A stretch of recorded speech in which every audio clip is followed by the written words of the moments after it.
Tahanan ng kaalaman, karunungan. Ah, mga kapatid, mga siyam na araw na po ang paglikas ng Ramadan. Sana po ang lahat ng ating mga nagawang mga kabutihan, mga amal, mga magagandang gawain, yung pag-aayuno natin, pagtatarawi, pagdadarasal sa mga gabi, mga pagbibigay ng mga kawanggawa, mga pagsunod sa lahat ng mga kautusan ng Allah Subhanahu wa Ta'ala, sana po ay tanggapin ng Allah Subhanahu wa Ta'ala sa atin at magiging pasis natin, gitpas natin sa paraiso at magiging panangga natin sa apoy imperno. Mahal naming mga kapatid, huwag natin kalimutan ang mga naiwan na aral ng Ramadan, gaya ng sabar, pagtitimpi, pagkontrol sa sarili, at yung awa sa mga kapatid na mga mahihirap, at huwag natin kalimutan ang Ramadan po. Isa po sa layunin ng Ramadan ay pabutihin ang ating mga pagsamba sa Allah Subhanahu wa Ta'ala. Ang takwa, yan po ang pinakalayunin sa Ramadan. Sinabi ng Allah Subhanahu wa Ta'ala sa Quran, Ya ayyuhalladhina amanu kutiba alaykumus siyamu kama kutiba alal ladina min qablikum la'allakum tattaqun. O kayong mga mananampalataya sa Allah Subhanahu wa Ta'ala, mananampalataya sa kaisahan ng Allah Subhanahu wa Ta'ala, sa pagkapanginoon ng Allah Subhanahu wa Ta'ala, iniatas po sa inyo ang pag-aayuno sa Ramadan katulad ng pag-atas doon sa mga nauna sa inyo, upang kayo ay maging matakutin sa Allah Subhanahu wa Ta'ala, masunurin sa Allah Subhanahu wa Ta'ala,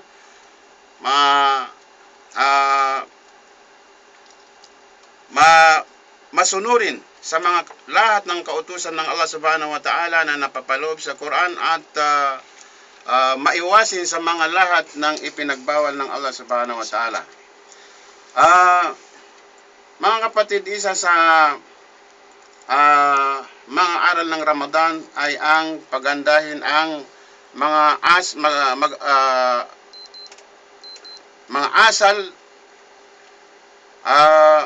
katulad ng aking bibigyan ng o tatalakayin ngayon, ang tinatawag nila na sidq. Ang ibig sabihin ng sidq, mga kapatid, yan po ang katapatan. Isa po sa naiwan sa atin ng Ramadan na magandang asal po ay ang kabutihan. Ang Muslim po, kailangan po ay maging matapat, masanay po sa pag-uugali ng katapatan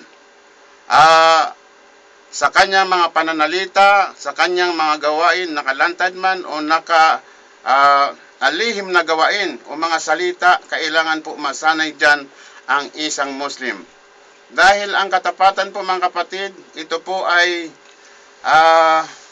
umaakay po tungo sa kabutihan. Yahdi ilal bir. At ang kabutihan po, ang alber po ay umaakay tungo sa paraiso.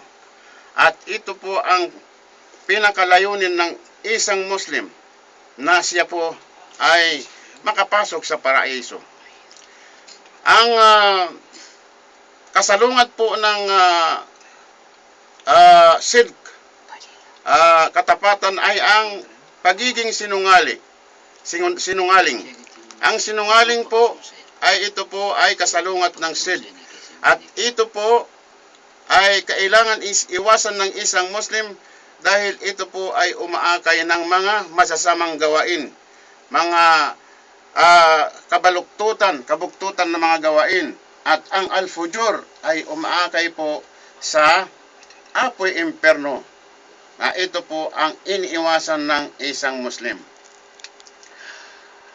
Kailangan po ang pag-ugali po na katapatan, hindi lang to pag-ugali, ito po ay kabahagi ng iman, kabahagi ng pananampalataya ng isang Muslim, kabahagi ng pagiging Muslim ng isang Muslim.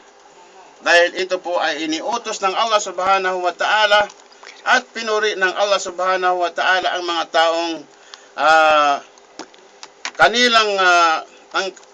taong mga matatapatin sa Allah subhanahu wa ta'ala. At ito po ay iniatas ng Allah subhanahu wa ta'ala sa kanyang propeta. At sinabi ng Allah subhanahu wa ta'ala sa Quran, Ya ayyuhalladhina amanu taqullaha wa kunu ma'as sadiqin. O kayong mga mananampalataya, matakot kayo sa Allah subhanahu wa ta'ala.